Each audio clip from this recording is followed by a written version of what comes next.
Une web-série qui marche fort en ce moment. Elle s'appelle Etc. Elle est réalisée par des Brestois. La première saison a été récompensée dans une compétition internationale à Buenos Aires. Le tournage du dernier épisode de la saison numéro 2 se terminait ce week-end. Découverte avec Chloé Tempero et Florence Malizio. Premier épisode d'Etc.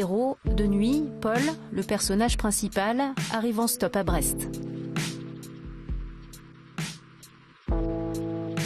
Les épisodes suivants sont écrits par les internautes. C'est le principe de cette web-série participative. Et le concept séduit.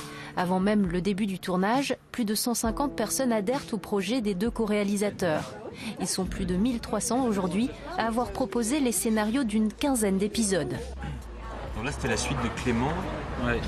On retrouve les trois frangins dans la voiture, dans une ambiance détendue. Plus il y a de têtes pensantes, plus il y a d'idées. Et du coup, nous, après, on a le luxe, entre guillemets, de choisir entre plusieurs suites possibles. Et donc, on compose au fur et à mesure. Et on ne sait jamais à quelle sauce on va être mangé, en fait, une semaine sur l'autre. Donc, c'est assez plaisant. Les deux co-réalisateurs travaillaient il y a peu dans la communication et réalisaient des films institutionnels. À l'étroit, dans l'étiquette de prestataire d'agence, ils ont osé l'autoproduction et la fiction.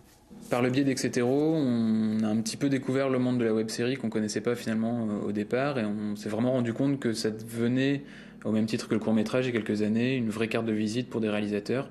Il y avait une vraie vitrine possible, et c'est vraiment un média qui nous correspond, qui est vraiment de notre génération, de nos modes de communication via Internet. L'équipe d'Etc. Organise une soirée de fin de série au cinéma Les Studios à Brest mercredi. La saison 2 sera diffusée en intégralité avec en avant-première le dernier épisode de la web-série.